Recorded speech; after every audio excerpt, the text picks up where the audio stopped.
आज निमंत्रण आसी सार घर माने एपीओ सार घर आम स्वामी स्त्री जन केमी जीव बोली कथबार्ता हो चाहो टे पाग भल देखला आम स्वामी स्त्री जन रेडी हो बाहरी पड़ू घर को बाटे गला बेले देखुना आकाश में केते मेघ देखा मेघ मैंने भी थिले पवन भी बहुतला ता सहित तुआ तुआ वर्षा भी होता से भितर आम टिके सार घर को मिठा नहीं कि जाइलु बाटे गला बेले बहुत सुंदर सुंदर दृश्य आमको दर्शन मिलता आपण मैंने भी दर्शन करें।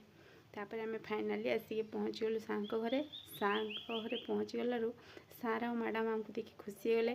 मैडम खुशी रे चिकेन कारण मु मटन खाइनी मो पाई चिकेन आ मो स्वामी मटन करथिले आम खुशी रे खाई देथिलु। तांको पुओ भी सेठी थिला से भी खेलुला ये हेले दीपू नाना झील बहुत क्यूट क्यूट कथा होता।